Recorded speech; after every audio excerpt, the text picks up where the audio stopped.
Muy buenas tardes a todos. Hoy sábado 26 de marzo de 2022 estamos realizando el 56º conversatorio sabatino de historia de la Academia de Historia del Valle del Cauca. Hoy tenemos como conferencista a la académica Flor de Luz Gutiérrez Erazo, miembro correspondiente de la Academia de Historia del Valle del Cauca. La doctora Flor de Luz Gutiérrez Erazo es abogada titulada de la Universidad del Cauca en Popayán, con especialización en Derecho Comercial de la Universidad Pontificia Bolivariana en Medellín y de la Universidad San Buenaventura Cali en un convenio interinstitucional. Su experiencia laboral comprende el ejercicio de cargos en la rama judicial, entre ellos el de juez civil municipal de Cali, juez civil del circuito de Palmira, juez civil del circuito de Cali, con juez del Tribunal Superior de Cali en la sala civil. Sus actividades académicas, fue miembro fundador del Instituto de Responsabilidad Civil y del Estado, ICSE, en Cali, facilitadora en argumentación judicial en la Escuela Judicial Rodrigo Lara Bonilla. Ella ha sido docente hora cátedra de las universidades ICESI y Libre Seccional Cali y profesora auxiliar en la especialización en Derecho Comercial de la Universidad San Buenaventura de Cali y de la Universidad Pontificia Bolivariana de Medellín en un convenio interinstitucional. Ha ejercido el cargo de directora de diplomados en responsabilidad civil de la Universidad Javeriana de Cali. Actualmente es miembro correspondiente de nuestra académica Flor de Luz Gutiérrez Erazo. Recibió una mención de honor del Consejo Superior de la Judicatura del Valle del Cauca, en la cual se exaltan los valores intelectuales, personales y laborales de integrantes de la rama judicial del Valle del Cauca. La académica Flor de Luz Gutiérrez hoy nos va a presentar la conferencia titulada La Plaza de Caicedo y el Palacio Nacional de Justicia en el desarrollo urbano del centro de Cali. Bueno, muchísimas gracias. Feliz tarde para todos. Comienzo explicándoles por qué la razón de mi trabajo y de este título que lleva La Plaza de Caicedo y el Palacio Nacional de Justicia en el desarrollo urbano del centro de Cali, siendo importante la Plaza de Caicedo porque cuando vamos a hablar del desarrollo histórico de la ciudad, necesariamente hay que empezar por la Plaza de Caicedo. Me voy a referir a la Plaza de Caicedo en las diferentes épocas, desde la época de la colonia, pasando por la época de la República, la etapa contemporánea o la Edad Moderna, y hasta ahora, como se encuentra la plaza, en las condiciones en que se encuentra esta Plaza de Caicedo. Allí tengo que tocar varios aspectos. Allí, por ejemplo, se habla desde la Plaza Mayor, su origen, ubicación, conformación, las actividades que allí se han desarrollado, el entorno de la plaza, sus ocupantes, los poderes allí instaurados, además de la estética de la plaza y su entorno arquitectónico a través del tiempo. En uno de esos periodos históricos, voy a referirme entonces también al Palacio de Justicia. Es Palacio Nacional, no confundirlo con el otro Palacio de Justicia, que es el denominado Pedro Elías Serrano Abadía, que es el que está ubicado en la carrera, está entre las carreras 9ª y 10ª y entre las calles 12 y 13. Este es el Palacio Nacional de Justicia, que está en el sector oeste de la Plaza de Caicedo. Entonces, en uno de esos periodos históricos y con la implantación de un nuevo estilo arquitectónico, surge este Palacio de Justicia como una construcción espectacular y monumental de tendencia renacentista con estilo neoclásico francés. Yo me voy a detener allí en ese estilo neoclásico francés, muy importante en la época de la República, con críticas que las vamos a ver también, y paso enseguida a mostrarles la importancia del Palacio de Justicia y esa construcción arquitectónica, cómo marcó ese periodo, pues no marcó el periodo histórico de la República, porque este es un periodo que más bien ha sido pasado como por alto. Se han detenido los historiadores más en el estudio de la colonia y de la edad moderna o contemporánea que en la misma República, a pesar de que ella marcó muchos aspectos supremamente importantes que también vamos a ver. Entonces, ¿por qué consideré importante tratar o escoger este Palacio Nacional de Justicia? Por las razones que les estoy explicando y además porque es un monumento nacional correspondiendo a la categoría de bien cultural de interés nacional. Es representativo, por tanto, de nuestra identidad cultural y en sus 89 años que lleva desde su inauguración, o más de 90 desde que fue concebido, ha sido testigo de la transformación física de la Plaza de Caicedo y sus alrededores a través del tiempo, así como de la dinámica de la ciudad y del contexto urbano. Pero en ese estudio de la historia urbana de la ciudad, tienen que tenerse en cuenta diferentes factores o causas estructurales, pues la ciudad es producto de la interrelación de todos esos factores, como es el momento histórico, la dinámica económico-social de la región y del país, el poder político que ha imperado, las expresiones estéticas, la influencia externa, las relaciones de producción, tendencias ideológicas. Y tampoco puede pasarse por alto en ese estudio de la historia urbana como campo de conocimiento otros aspectos como la expansión caótica del espacio urbano, la acentuación de la desigualdad social, el nacimiento de nuevas formas de sociabilidad, de nuevas maneras de ejercer el poder. Fueron todos estos elementos que se aunaron para dar origen a comienzos del siglo XX al estudio de la historia urbana. Bueno, entonces voy a continuar ahora con iniciamos desde la colonia y el establecimiento de las localidades urbanas. El primer código urbano que tenemos que tener en cuenta aquí es el de Felipe II, expedido el 13 de julio de 1573. Ha sido considerado como el primer código urbano de la Edad Moderna. Es un conjunto de disposiciones bajo el título de el orden que se ha de tener en descubrir y poblar. Eran conocidas como las ordenanzas de las poblaciones destinadas a las colonias españolas en América.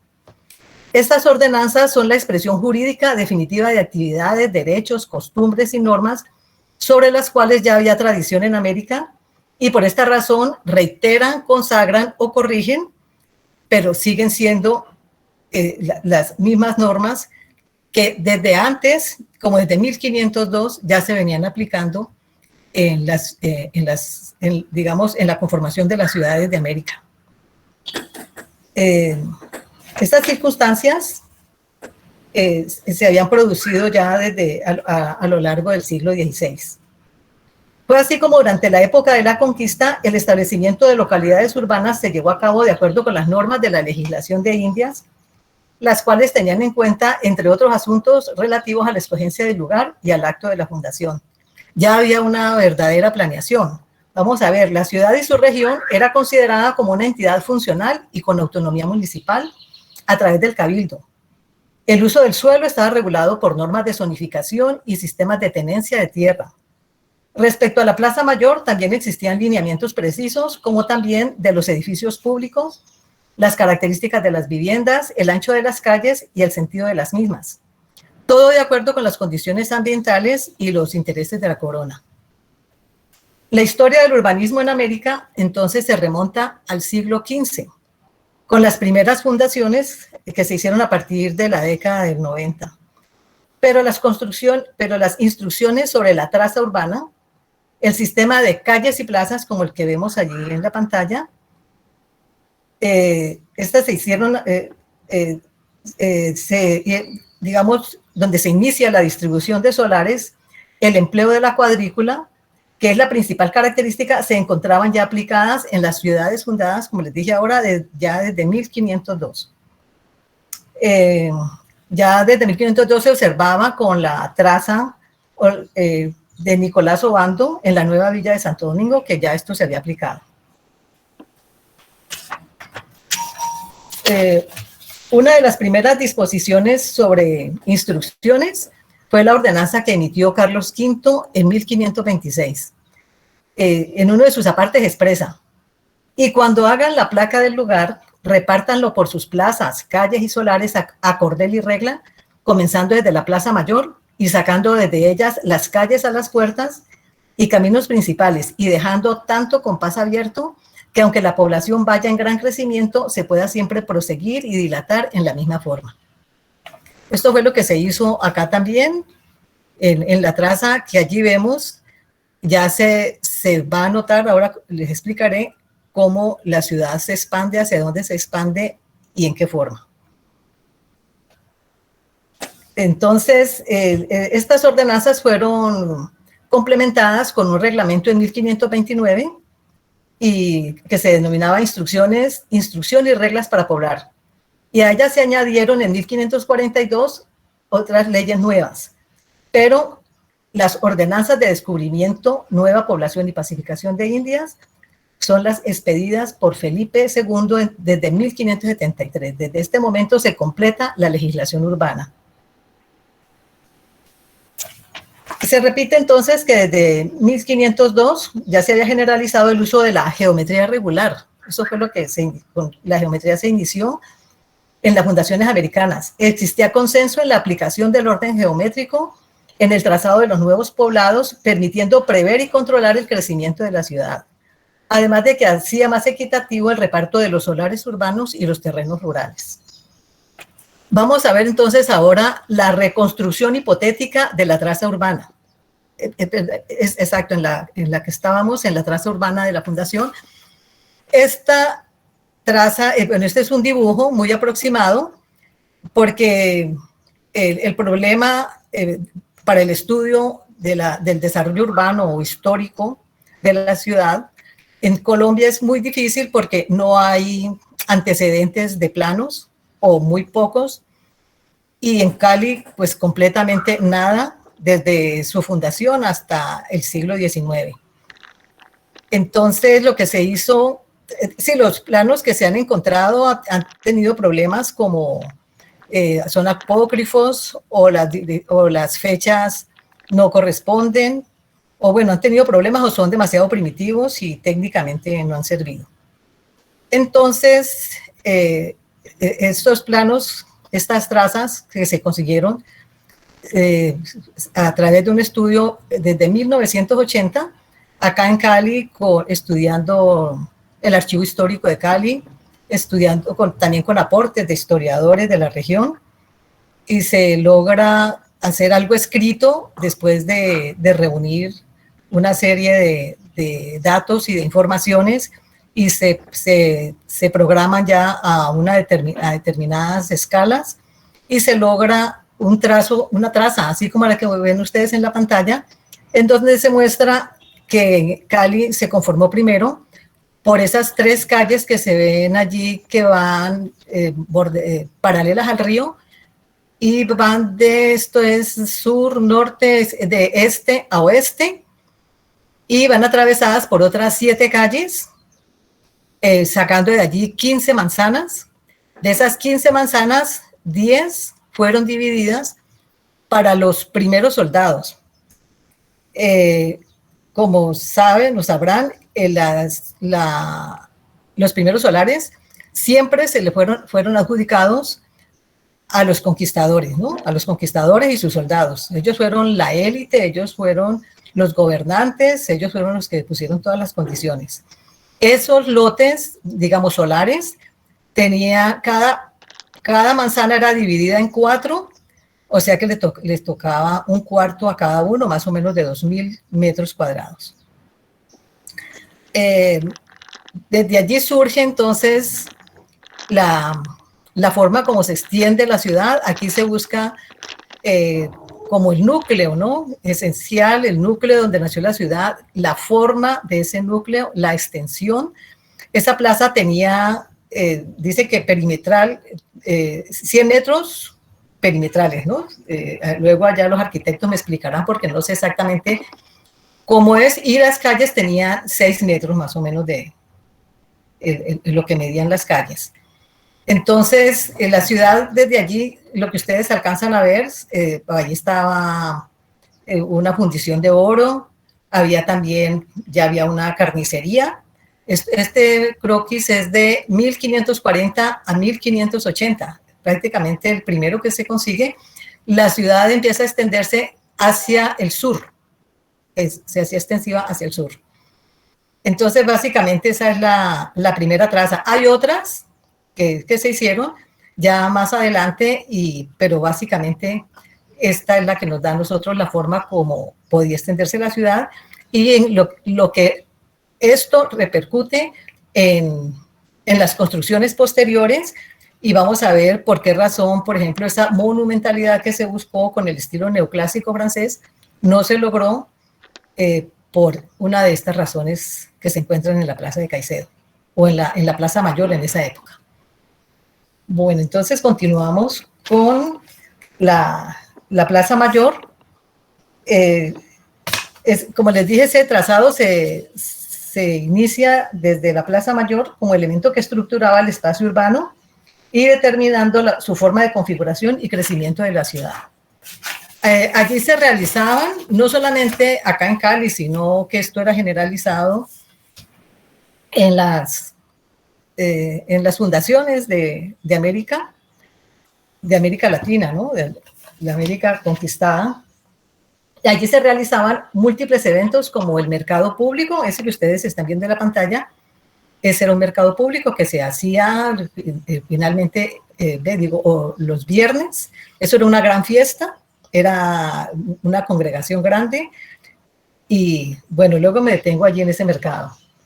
Era de gran importancia social y económica y se efectuaba pues una vez a la semana. Así como se extendió hasta el siglo XX. Se construían edificios de poder público en la plaza, como el Cabildo, que fue lo más importante que se construyó, y el Palacio del Gobernador o Virrey. Allí se concentraban los símbolos religiosos o de poder eclesiástico. La iglesia, ¿no? Ustedes ven en todas estas plazas de América, siempre en la plaza principal está la iglesia. Lo mismo en las ciudades principales de Colombia. Siempre está la catedral, está la iglesia mayor, y se celebran todas las fiestas cívicas y religiosas, procesiones, y en algunas se celebran ceremonias de carácter militar. También corrida de toros. Las corridas de toros no faltaban, eran súper importantes en todas las fiestas. En la plaza era el sitio para todos estos actos. El reparto de tierras rurales y de solares urbanos como de encomiendas era en el siglo XVI una determinación de carácter político-militar, posteriormente del cabildo o de la gobernación, y beneficiaba a las altas jerarquías de las élites colonizadoras, quienes a su vez ocupaban los cargos públicos y detentaban las decisiones del poder. Así fue como esta área central de la ciudad tuvo siempre un carácter privilegiado asociado al estatus económico y social de sus ocupantes. Tanto el tipo y calidad de las construcciones como los precios de la vara cuadrada se elevaban en la medida que se reducía la distancia a la Plaza Mayor. Estos elementos permiten analizar la relación entre la estructura social y la estructura social urbana. Entre la estructura espacial urbana. En Cali, a finales del siglo XVII, especialmente en el siglo XVIII, con el apogeo minero y comercial, los sectores sociales vinculados a estas actividades pues, de minería y comercio logran acceder a la propiedad y al espacio central urbano por la vía del mercado y la compra de inmuebles, produciéndose cierto cambio en el estatuto social y económico de los ocupantes y propietarios del centro de la ciudad, mientras en la periferia seguía ocupado por los plebeyos o por los más pobres. Hacia la mitad del siglo XX se suman nuevos sectores sociales, profesionales y políticos, y ellos, todos participaban de este espacio y desarrollaban barrios aledaños al centro tradicional que iban adquiriendo importancia social. En el Nuevo Mundo, la plaza era sinónimo de municipio. Allí se ubicaban el rollo y la picota. Acuérdense que se inició siempre con el rollo y la picota. Bueno, la picota, el rollo según lo que he leído, se fundó con posterioridad, pocos años después. Pues ese era el punto de partida del acto fundacional y era la materialización de la justicia. Allí era donde juzgaban a los rebeldes. Por ahí leí en uno de estos autores, dice que los primeros que fueron juzgados fueran, dice, 3 peruleros, no sé qué querrían decir peruleros, eran como vagabundos, como vagos. Entonces allí fueron juzgados en el rollo y la picota. Mientras en Europa los edificios que albergan el poder civil y eclesiástico se encontraban distribuidos a lo largo y ancho de la topografía urbana, en América todos ellos se concentran en la Plaza Mayor. Hay algunas excepciones, ¿no? Sí, pero la mayoría se concentran en la Plaza Mayor. Vamos a ver entonces la consolidación de la ciudad, cómo se inició. Para eso se tienen en cuenta como primeras acciones los cerramientos de los solares con cercas de guaduas, desarrollando poco a poco en su interior edificaciones en las que se utiliza, como tradicionalmente lo hacían los indígenas, el barro, la paja y la guadua como materiales predominantes. Con el cerramiento de las propiedades que empieza a darse forma urbana al espacio público, pero siempre teniendo en cuenta que la plaza era concebida como el espacio para las actividades ceremoniales de reconocimiento de la nueva autoridad, en la cual participaban todos los ciudadanos. Es el espacio abierto más importante de la ciudad.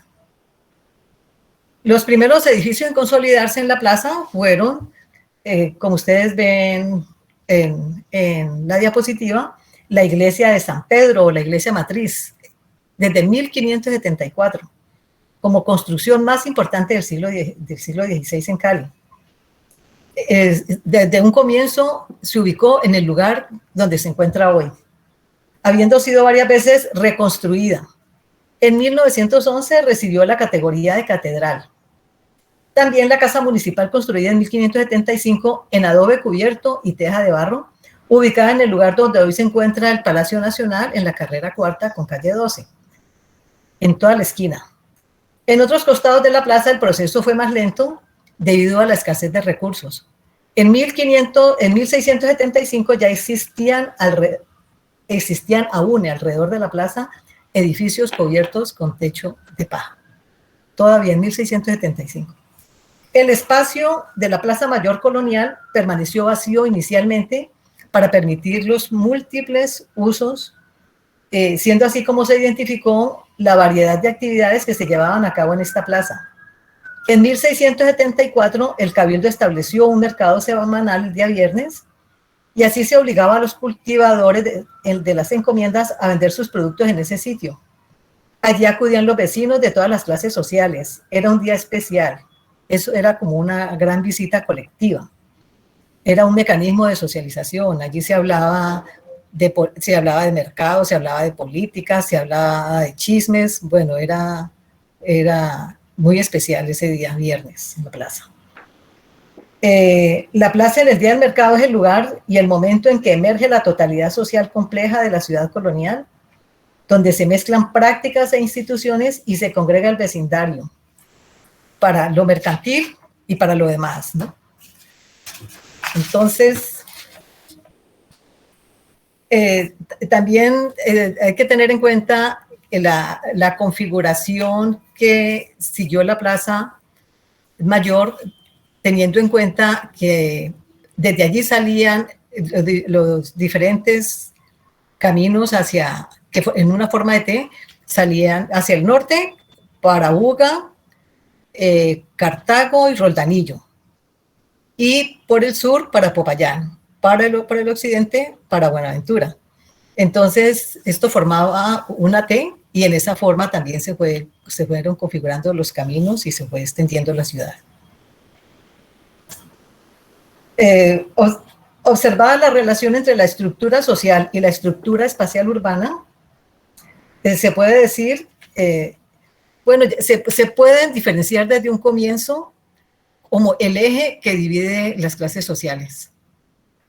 Por un lado estaban los sectores donde estaba la parte religiosa, las iglesias, y por el otro lado, que la dividió la calle 12, donde empieza seguramente el comercio, pero esto conduce ya a sectores más pobres, hacia Santa Rosa, hacia el Bayano, y bueno, donde se ubica la plebe, y que todavía aún tenemos esas condiciones en esos sectores. Voy a tratar ahora la Plaza de la Constitución. En las otras diapositivas las vemos ahora que veamos la Plaza de Caicedo, para ver cómo fue avanzando la plaza en todas sus funciones, para luego convertirse en un parque.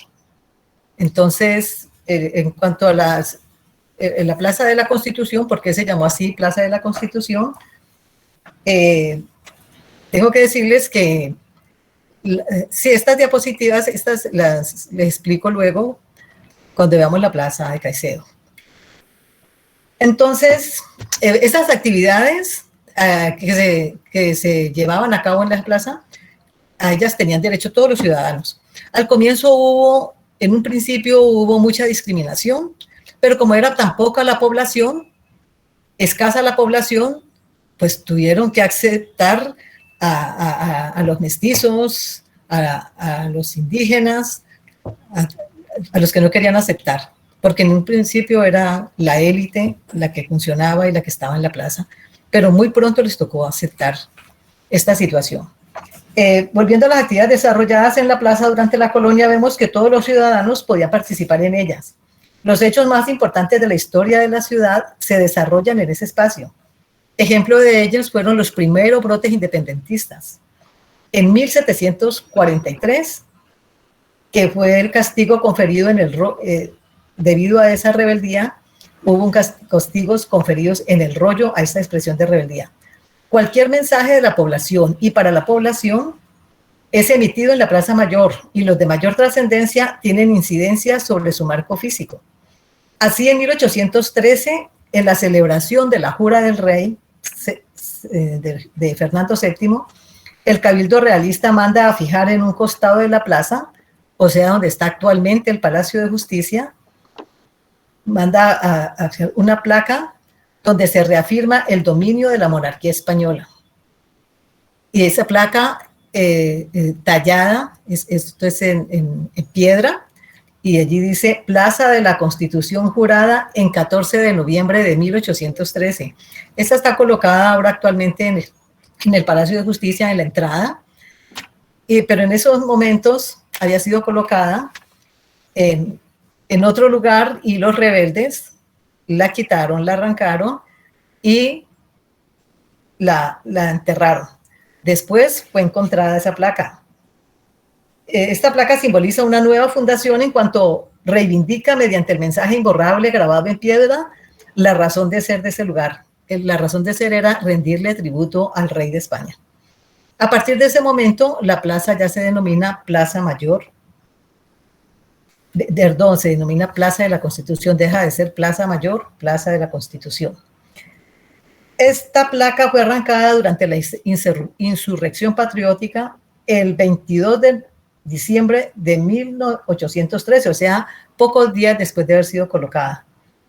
Tras destituir el Cabildo Realista, los rebeldes mandaron a sepultar la placa en un corredor del edificio consistorial, o sea, donde era el Cabildo, que luego allí fue donde quedó construido el Palacio Nacional de Justicia.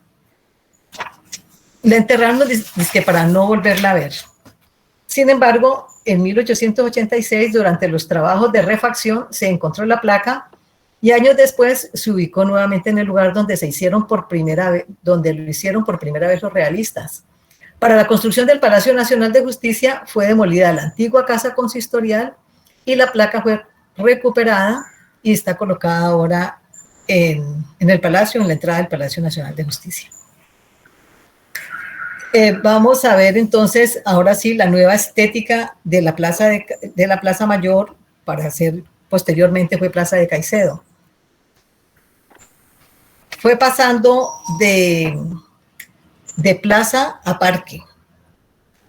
Después de la independencia de Santiago de Cali, como en otras ciudades del país, el tránsito del periodo colonial a la República, en el tránsito del periodo colonial hacia la República, se observa el deseo de un cambio que busca una nueva estética, deseando romper la tradición colonial, y poco a poco ese espacio tan representativo de la ciudad cambia la función que traía la plaza para terminar convirtiéndose en un parque.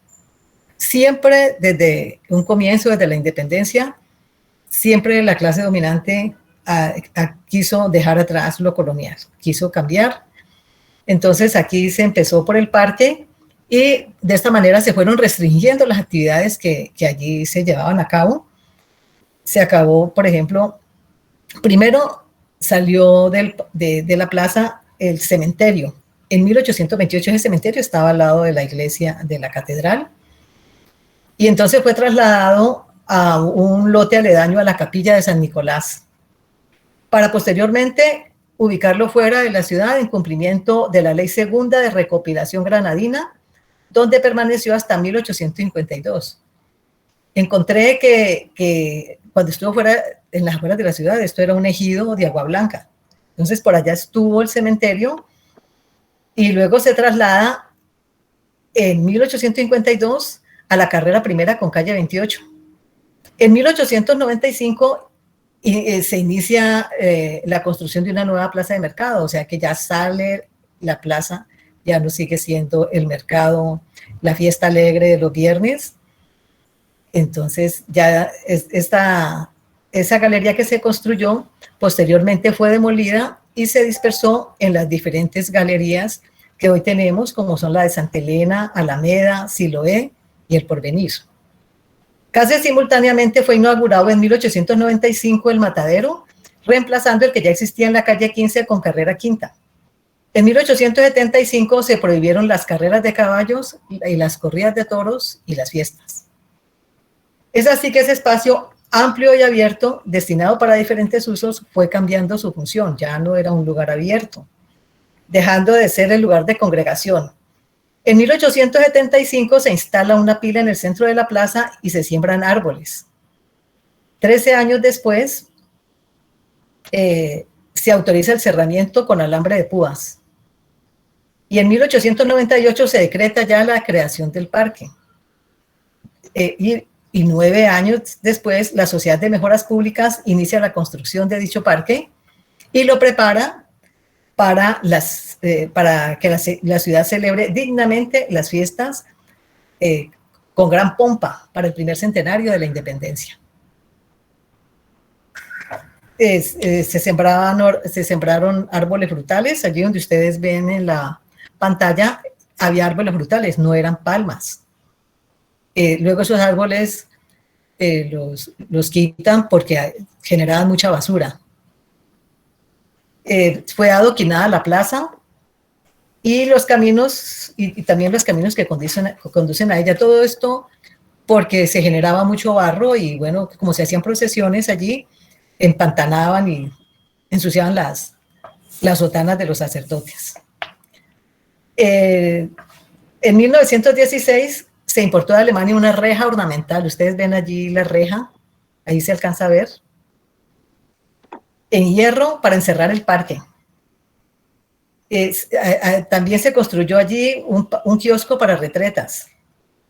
Y en 1932 se talaron los árboles frutales y ornamentales y es cuando se siembran las palmeras que hoy tenemos en la Plaza de Caicedo. Poco después se retiró la reja que encerraba el parque. No duró mucho tiempo esa reja, que fue traída desde Alemania. Entonces, vamos a ver ahora por qué razón ya dejó de ser la Plaza Mayor, luego ya modernizada, ya parque, es el parque o la Plaza de Caicedo. Entonces, en 1913, el 26 de enero de 1913, se erigió en la Plaza Mayor un monumento de 2,50 Perdón, esta diapositiva está mencionando los carnavales de la Plaza Mayor. Era la gran fiesta que se realizaba allí, los carnavales, corridas de toros, allí había de todo. Era la gran fiesta, era donde acudía todo el mundo y donde podía participar todo el mundo. Vamos a ver entonces el monumento a la Plaza de Caicedo. Aquí también voy a referirme aquí también a la plaza, ustedes ven allí también en la pantalla la iglesia mayor, o sea, la catedral, y enseguida está la casa episcopal. Al otro lado, a la derecha, estamos viendo al fondo la iglesia de la ermita, y el otro es el edificio de Coltabaco, ¿no? El edificio de Coltabaco, y al fondo está el hotel Alférez Real. Entiendo que es el hotel Alférez Real el que se ve al fondo. Entonces luego tenemos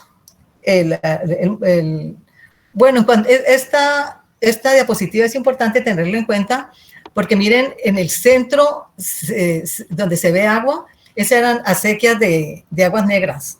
Eso es la calle séptima, creo que es esta la calle séptima.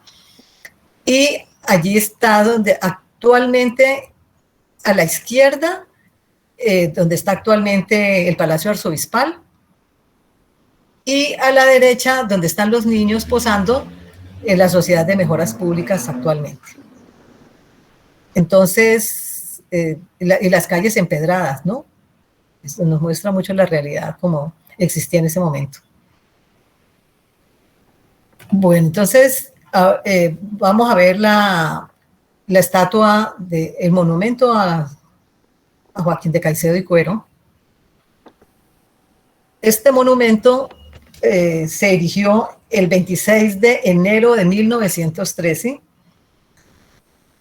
Mide 2,50 metros de altura y se hizo en honor a Joaquín de Caicedo y Cuero, consistente en la imagen del prócer caleño de pie abrazando la bandera de Colombia. La bandera patria, pues, en ese momento, o la bandera de Colombia. La escultura de bronce es obra de un escultor francés llamado Charles Raoul Berletti, la cual descansa sobre un pedestal de cemento y mármol, y ese pedestal fue elaborado por Pascual Bergoglio, y se encuentra una placa de mármol con la leyenda del monumento que dice, allí está la leyenda del monumento, por aquí lo tengo, dice Joaquín de Caicedo y Cuero y sus soldados, menciona 13 soldados. Y dice, promártires de la independencia colombiana, fusilados en San Juan de Pasto el 26 de enero de 1813. Entonces, aquí seguimos con en la parte de atrás tiene el escudo del Valle del Cauca, y desde ese día se conoce como Plaza de Caicedo, evocando así la relación el espacio y entorno con lo que él significó para la ciudad. Dice el historiador Carlos Mario Recio que su monumento es un ícono que transformó la Cali del siglo XX, creando imaginarios colectivos que no son solo referentes históricos, sino también centros de discusión, por lo que significó Caicedo y Cuero con el Alférez Real y la independencia. Su fusilamiento como criollo, pensando en la relación del espacio público con el prócer dentro de la historia de la ciudad. Recuerda así Cali el funcionamiento del antepenúltimo Alférez Real que tuvo esta ciudad, Joaquín de Caicedo y Cuero. El 26 de enero de 1813, es decir, es una fiesta el 26 de enero de 1813, evocando ese fusilamiento de ese prócer tan importante en la ciudad de Cali. Él fue emboscado por las guerrillas patianas del Nariño en 1812, junto con su ejército fueron reducidos a prisión, y al saberlo Toribio Montes, presidente de la Audiencia de Quito, escribe al teniente gobernador de Pasto, Tomás Santa Cruz, la orden de que fusile a los jefes presos, y así efectivamente se llevó a cabo en la plaza principal de Pasto. conocido por haber guiado el proceso separatista de Cali, cuando en noviembre de 1810 se reunió la población y se firmó un acta que reconocía la Junta de Gobierno, y allí igualmente las erigidas iguales o similares a las erigidas en España. Por eso consideramos, es decir, lo que sucedió en Pasto, el fusilamiento en plena plaza de Pasto a Joaquín de Caicedo y Cuero y a 13 de sus soldados. En cuanto al entorno de la plaza de Caicedo y el nuevo estilo arquitectónico, voy a referirme para ubicar en primer lugar el Palacio Nacional de Justicia, y no puede pasarse por alto el edificio Otero, de Emiliano Otero. ¿Qué pasó entonces alrededor de la plaza de Caicedo, en ese entorno, en ese sector? En la primera mitad del siglo XX no hubo en el país mayores cambios en los sistemas constructivos del pasado, pues no hubo estímulo en el desarrollo tecnológico, en la arquitectura urbana ni en la rural, debido a los múltiples conflictos, las guerras civiles, la difícil situación económica y la consecuente confusión política generada. Persistían, por tanto, los ranchos de bareque, caña brava y techos de paja en las principales ciudades del país, como persistía también la crisis urbana, lo cual no generaba mayores cambios en la construcción, conservándose los patrones básicos de la arquitectura colonial y las técnicas de construcción tradicionales. Después de la segunda mitad del siglo XX, la región experimenta recuperación económica debido al rápido desarrollo del comercio en manos no solo de los comerciantes, sino de ganaderos, sino manufactureros, y también debido a las políticas nacionales de endeudamiento externo que generaron la danza de los millones en una época de prosperidad al debe. En consecuencia, se produce un acelerado desarrollo comercial, el surgimiento de la Fabril y una bonanza que modificó el perfil socioeconómico y cultural propio de la colonia, originándose el primer boom de la construcción, con el cual la ciudad adquiere los ritmos de crecimiento más altos del país. A principios del siglo XX existían ya pequeñas empresas dedicadas a la construcción de edificios públicos. Inmigrantes italianos, artesanos e ingenieros crean algunas modestas empresas de construcción empleando la obra de mano local. Las transformaciones de esta época fueron lentas, caracterizándose por el desprendimiento y menosprecio de lo colonial y las tradiciones arraigadas en busca de progreso y modernidad. Se impone así el estilo clásico neoclásico en la arquitectura de Cali. El término estilo pues hace referencia surge de conceptos como periodo gótico, barroco, moderno, pero bueno, no necesariamente acá sucede esto porque acá estamos hablando del periodo de la República y esta arquitectura republicana generalmente es identificada con el estilo que incorporó la estética neoclásica y consolidó un lenguaje formal. Entre 1880 y 1930 ya se introducen gradualmente dos cambios importantes en la arquitectura y la construcción. La importación de materiales, primero empezaron a importarse materiales de construcción y segundo viene la adopción progresiva de la tecnología del cemento y el hierro. Con el primer cambio, entonces Colombia incorpora al mercado internacional se incorpora al mercado internacional de la construcción como consumidor de productos manufacturados extranjeros.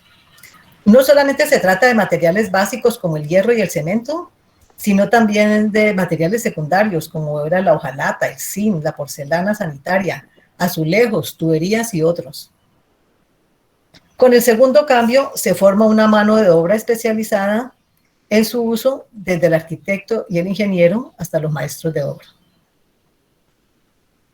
Bueno, entonces se eleva, desde este momento se va elevando el nivel tecnológico de la construcción y se nota un marcado dinamismo debido al Programa Nacional de Grandes Obras y a la recuperación económica por factores que incidieron, como fueron los trabajos de construcción del Ferrocarril del Pacífico en la carretera que comunica de Cali a Buenaventura, la apertura del Canal de Panamá, la iniciación de la navegación por el río Cauca, que facilitó la comunicación de las poblaciones por esta vía y generó actividades que ayudaron a reactivar la economía de la región, más las importaciones de café, todo lo cual generó en Cali gran importancia como centro comercial, constituyéndose en una época de bonanza, sobre todo para los comerciantes caleños que surgen como una nueva élite gobernante. Bien, entonces esta reactivación de la economía contribuye con fuerza entonces en los cambios de la Plaza Mayor, que era la Plaza Colonial.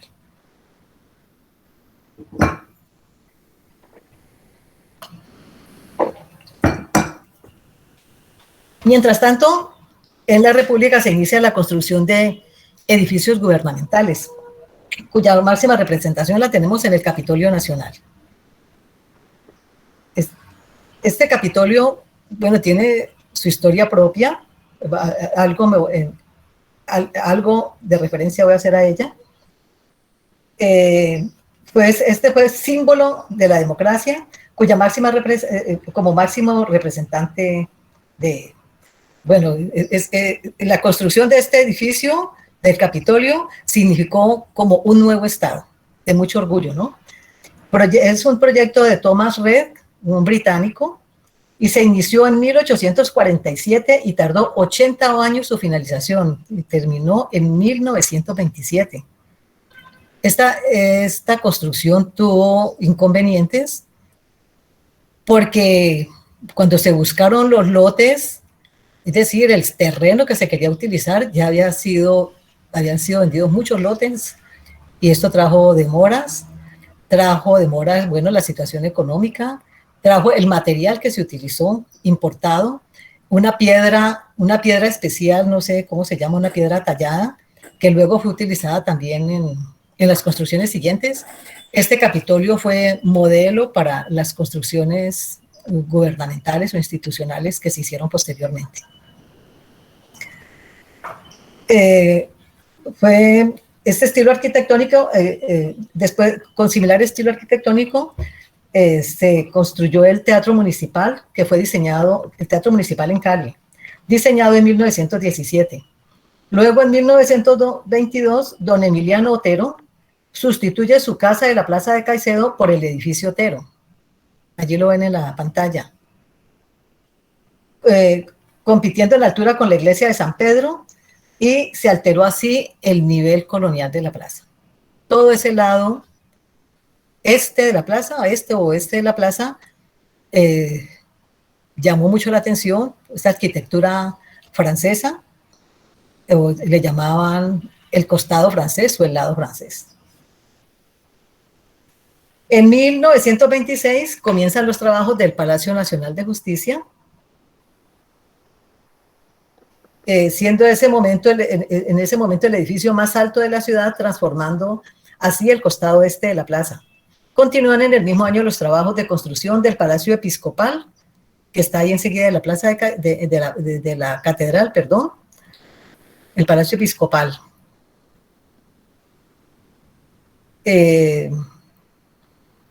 Transformando así el costado este de la plaza, continúan en el mismo año los trabajos de construcción del Palacio Episcopal y se reconstruye la fachada de la iglesia de San Pedro, o sea, de la catedral. O sea, ahí está el Palacio Episcopal al lado de la iglesia. La fachada de la iglesia fue reconstruida posteriormente. Porque la fachada fue destruida, es decir, fue reconstruida porque el terremoto de 1925 destruyó gran parte de la iglesia. Se modifica de esta manera el entorno de la plaza con construcciones de estilo, entre comillas, manteniendo el resto la apariencia colonial, el uso comercial y residencial. Se impone en esta forma el estilo neoclásico francés.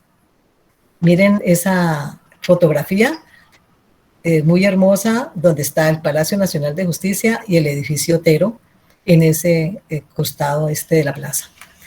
Vamos a ver luego esto que para nosotros quiso ser muy especial y monumental, si se logró o no se logró y qué críticas hay sobre este aspecto. Pero seguimos con las dos edificaciones que son exponentes del historicismo académico de la arquitectura republicana. Al mismo tiempo, los comerciantes, como nueva élite, emprenden una importante labor de transformación que intenta dar a Cali una imagen acorde con su papel como capital. Entonces ya viene la construcción de acueducto, teléfonos, alcantarillado, iluminación eléctrica, son parte de las obras acometidas a partir de 1910. Sí, acá vamos a ver ahora este estilo plateresco y vemos allí al fondo las construcciones que son de estilo neoclásico francés. Entonces, voy a explicarles primero lo que es este estilo, qué pasó, qué críticas tuvo, y qué logró, y entonces continuamos. Sí, este estilo plateresco en la República, me estoy refiriendo al edificio de Coltabaco, ¿no? Pero bueno, yo voy a continuar acá. Ahora miramos esta parte que quiero hacer una referencia muy superficial, no me voy a detener allí mucho. Ante esta bonanza económica es que el gobierno nacional inicia la labor de llevar a cabo. Ya habíamos dicho que los comerciantes tuvieron un auge tremendo por la bonanza económica que apareció dadas determinadas circunstancias en el país que favorecieron toda esta situación, y toda esta situación es aprovechada y el gobierno nacional inicia la labor de llevar a cabo, de llevar a la nación a un cambio hacia la modernidad y nueva imagen de república. Presenta grandes proyectos transformando el espacio y la funcionalización de los usos del suelo. El objeto de estos proyectos era realizar obras monumentales que se convirtieran en ejemplo de dirección que debía tomar el país y los deseos de cambio de sus clases dirigentes. Fue así como se inició entonces el Capitolio Nacional, que como les dije, empezó en 1847 esa construcción y duró 80 años. Luego viene el Palacio Nacional de Medellín en 1925, el Palacio Nacional de Manizales en 1927 y el de Cali en 1926. Aunque el país no estaba preparado ni técnica ni económicamente para ejecutar estos grandes proyectos, la coyuntura económica presentada en el momento favoreció la importación de materiales y de profesionales capaces de llevarlas a cabo. Uno de estos profesionales fue el belga Joseph Martins, arquitecto consultor del gobierno nacional. Él fue el autor no solo del proyecto del Palacio Nacional, sino de la estación de Chiquinquirá y la sede del Banco de la República de Cartagena. Entonces, este Palacio Nacional está ubicado hoy en la carrera cuarta con calle 12. Su construcción se inició en 1926 y se inauguró en 1933. Tuvo también dificultades a las que me voy a referir ahora. Su construcción estuvo detenida, estuvo por problemas de situación económica. Estuvo demorada su construcción. Se hizo con planos proyectados por el ingeniero belga Joseph Martins, y los arquitectos colombianos Pablo Emilio Páez y posteriormente por Guillermo Garrido. Su construcción estuvo a cargo de la empresa Ferrocarriles del Pacífico. Este edificio de tendencia renacentista, con estilo arquitectónico neoclásico francés, es de importante trascendencia en el urbanismo histórico de Cali. El edificio fue declarado Monumento Nacional el 25 de julio de 1977, lo que implica que cualquier intervención en él, como restauración o adecuación, debe consultarse previamente con el Consejo de Monumentos Nacionales, con el fin de conservar o preservar su autenticidad para el conocimiento y disfrute de futuras generaciones. Razón esta que lo ha protegido de ser demolido, como sucedió con otros edificios. Recuerdan que también el edificio, el Hotel Alférez Real, que da mucha lástima y todo el mundo lamenta esa destrucción. Así que estos edificios que fueron destruidos o que fueron demolidos para dar paso a la ciudad moderna, por eso este Palacio Nacional de Justicia se conserva vivo, precisamente porque no puede ser tocado, no puede ser demolido, y lo mismo el edificio Otero también es un monumento nacional. Vamos a ver el origen, cómo se originó, cómo se creó este Palacio Nacional de Justicia. En la esquina nororiental de la plaza estuvo desde el siglo XVI hasta 1926 la Casa Municipal o Casa Consistorial. Esa había sido construida desde 1565 en adobe y techos de teja. Esta casa vieja, vetusta, pero importante, fue la única que conservó el municipio, llevando allí a cabo, como vimos, diferentes actividades. Imagínense que allí había cárcel para mujeres, había cárcel para hombres, había cuartel, teatro de variedades, entre otras. Las cárceles y cuarteles fueron desplazados a finales del siglo XX, ubicándose muy cerca de la calle 13 con carreras tercera y cuarta. Diagonal a esta casona de 2 pisos se encontraba y se encuentra aún la Catedral de San Pedro. Según expresa Ricardo Hincapié Aristizábal en su libro Santiago de Cali y Palacio Nacional de Justicia, escrito por Ricardo Hincapié Aristizábal y otros, ¿sí? Son varios autores, dice que esta vieja casa fue muchas veces reconstruida y generó siempre la expectativa de reemplazarla por un edificio moderno, pero el municipio se oponía a su desocupación. Sin embargo, con la intervención del departamento, la nación consiguió del municipio ese lote donde se localizaba la casa municipal. Y aunque no se había definido el terreno para el nuevo edificio, le fue asignada la elaboración del proyecto al belga Joseph Martins, arquitecto consultor del gobierno nacional, quien proyectó dibujos y planos para un edificio de 4 pisos, de bellísimo estilo y gran elegancia, según sus propios términos. Pero él mismo consideró que había fracasado sus planos porque proyectó el edificio siguiendo, entre comillas, siguiendo indicaciones deficientes transmitidas por la gobernación sobre el lote, su ubicación y demás condiciones, y suponiendo que se trataba de un área aislada con frentes libres. Argumentó así que el área del lote adquirido por la nación no era suficiente, siendo superiores las superficies de los palacios que se construían en ese momento en Manizales y en Medellín.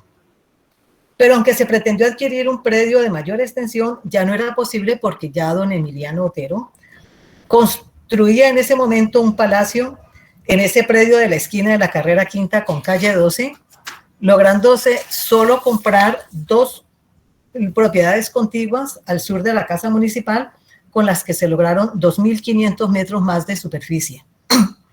Esto que les estoy comentando es muy importante para los comentarios que se van a hacer más adelante sobre este estilo arquitectónico neoclásico francés. La construcción del Palacio Nacional en 1926 se inicia en 1926 se inicia entonces la construcción del Palacio Nacional, asignándose su ejecución a la empresa regional Ferrocarriles del Pacífico, posteriormente constituida o denominada Ferrocarriles Nacionales. Era la gran empresa estatal a la que se le confiaban las más importantes obras arquitectónicas del departamento. La construcción de esta obra generó gran expectativa entre los ciudadanos, pues el edificio, en contraste con su entorno, resultaba totalmente llamativa, no solamente por su estilo, que ustedes lo ven ahí en la pantalla, sino porque para su construcción se importaron desde Europa materiales como cemento, hierro, tejas especiales para el techo con aleaciones en bronce, al igual que las cerraduras, hasta la mano de obra especializada. Pues en Cali en ese momento la actividad constructora giraba solo en torno al barro y a la madera. Esto fue un acontecimiento súper especial. El ingeniero Pablo Emilio Pans debió adaptar los planos elaborados por Joseph Martins al predio adquirido para ese fin, modificando el diseño de la fachada de la calle 12 junto con su revestimiento ornamental. Estas y otras modificaciones van a tener relevancia en los comentarios que les estoy diciendo porque afecta la monumentalidad, que era lo que se pretendía con ese estilo neoclásico francés. Según la redacción del periódico El Tiempo, les voy a leer el impacto que causó la construcción de este edificio, aquí en Cali.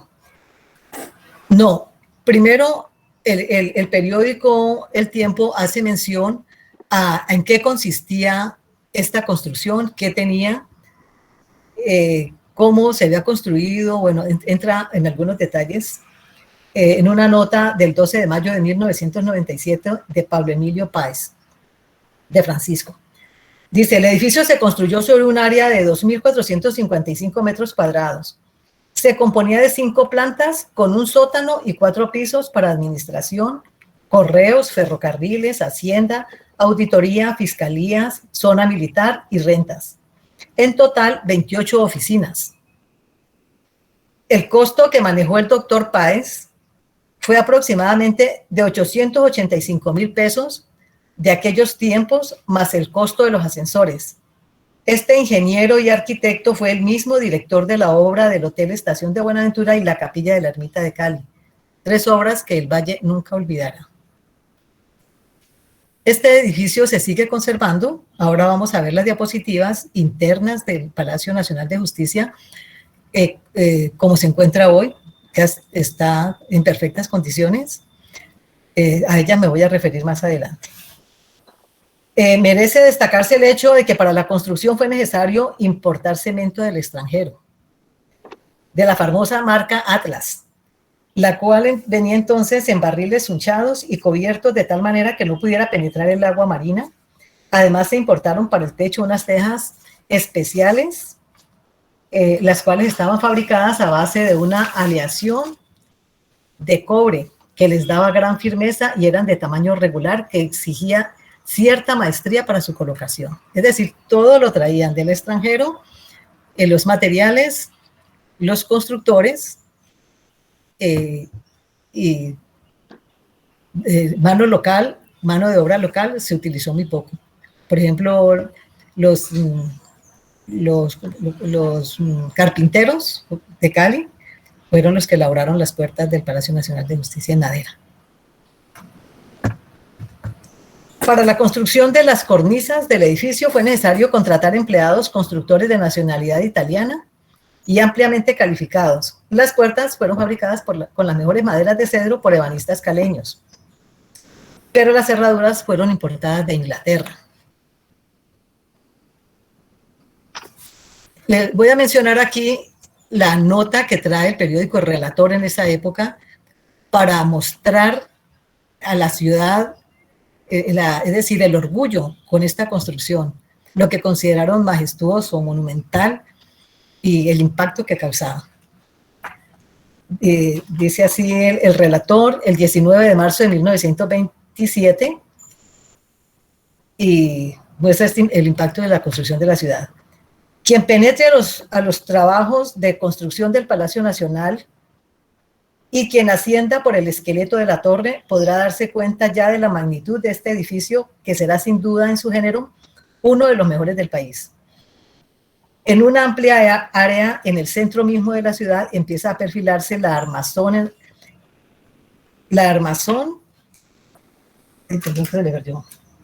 en una amplia área del centro mismo de la ciudad empieza a perfilarse la armazón en ascendentes y fortísimas columnas hechas para sostener con segura fortaleza los 4 pisos de cemento armado que sobre vigas de acer completaron el palacio. Será este un edificio que honrará a la ciudad. Su trabajo significa una gran tenacidad.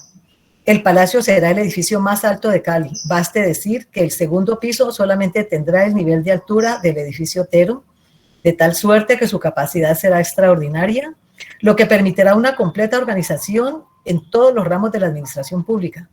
Cuando sea hecha viva esta suntuosa construcción, cuando yerga sus perfiles la gran obra, y nosotros esperamos que sea muy pronto, tendrá un nuevo orgullo la ciudad nutricia.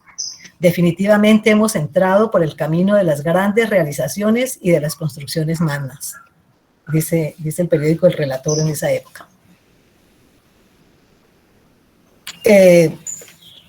Pero 2 años después de iniciada la obra, se paralizaron los trabajos del Palacio Nacional en plena construcción, o sea, en 1928, porque no había partidas asignadas presupuestales para ese efecto, lo que llevó al ingeniero Páez a renunciar a la dirección de la obra en 1929, siendo reemplazado por el ingeniero Guillermo Garrido. Y aunque se reanudaron los trabajos, estos fueron suspendidos nuevamente en febrero de 1930, debido a la depresión económica mundial ocasionada en esa época, ¿recuerdan? Y por la caída de la bolsa de Nueva York en 1929. Y también se dio a la baja vertical de los precios del café, que era el principal mercado de exportación que constituía la mayor fuente de la economía del país. Lo que trajo también problemas sociales, ¿no? De desempleo, bueno, problemas sociales. Se reanudó esta construcción luego en 1931 hasta su terminación en 1933 y fue inaugurado ese año, en julio primero. Sin embargo, la urgencia y escasez de fondos afectó la obra, obligando a desechar muchos de los estudios realizados por el ingeniero Pablo Emilio Páez, alterando por consiguiente parte del diseño y los criterios fundamentales del proyecto, lo que necesariamente, como les digo, incide en el estilo arquitectónico al que pertenece ese edificio. Su inauguración se llevó a cabo en un acto de gran despliegue en la prensa local y nacional, elogiando la monumentalidad de la obra y con la presencia del presidente de la República, Enrique Olaya Herrera, y el ministro de Obras Públicas, Alonso Araujo. Después de haber sido declarado monumento nacional, el gobierno, a través del Congreso de la República, decidió obsequiar a la ciudad este monumento mediante la Ley 79 de 1981. Desde su inauguración hasta la fecha, el edificio del Palacio Nacional de Justicia se le han dado los usos propuestos, pues aunque inicialmente funcionaron allí oficinas de correos nacionales, archivos del Ferrocarril del Pacífico, administración de Hacienda, auditoría, rentas nacionales, hubo juzgados de rentas nacionales, oficinas de impuestos nacionales, registraduría del Estado Civil, estuvo también la Fiscalía, tribunales y algunos juzgados. Posteriormente, a medida que se desocuparon algunas oficinas porque fueron trasladadas a otros edificios, estas se destinaron a ampliación de oficinas para el Tribunal Superior del Distrito Judicial de Cali, su relatoría, biblioteca, además salas de audiencias, Tribunal Contencioso Administrativo del Valle del Cauca, el Consejo Seccional de la Judicatura. Últimamente se ubicó allí la reciente creada Comisión Seccional de Disciplina. Los juzgados que funcionaron temporalmente en ese Palacio Nacional fueron trasladados al Palacio de Justicia Pedro Elías Serrano Abadía, que, como les decía ahora, es diferente al Palacio Nacional de Justicia. Este Pedro Elías Serrano Abadía es el que está ubicado en toda la carrera 10, entre calles 12 y 13. Allí se encuentran los juzgados de Cali y se encuentra también la Fiscalía. Ese edificio fue construido en 1970, ya la construcción es moderna. Ahora lo vamos a ver también, allí adelante en las diapositivas está el Palacio actual de Justicia. Aquí vemos, les están pasando en las diapositivas, el Palacio en las condiciones en que se encuentra hoy, que tiene muy buen mantenimiento y se encuentra conservado. Este es el Palacio Pedro Elías Serrano Abadía. Allí me tocó a mí casi todo el tiempo trabajar. En el 2000, como en 2008, le colocaron una bomba y tuvieron que reconstruir gran parte del palacio. Allí se encuentra todavía y allí funcionan los juzgados. Bueno, el municipio, por conducto del alcalde municipal, hizo entrega en forma real y material para su administración al Consejo Superior de la Judicatura inicialmente por el término de 20 años, pero actualmente lo administra todavía el Consejo Seccional de la Judicatura, ¿no? Que depende de Bogotá.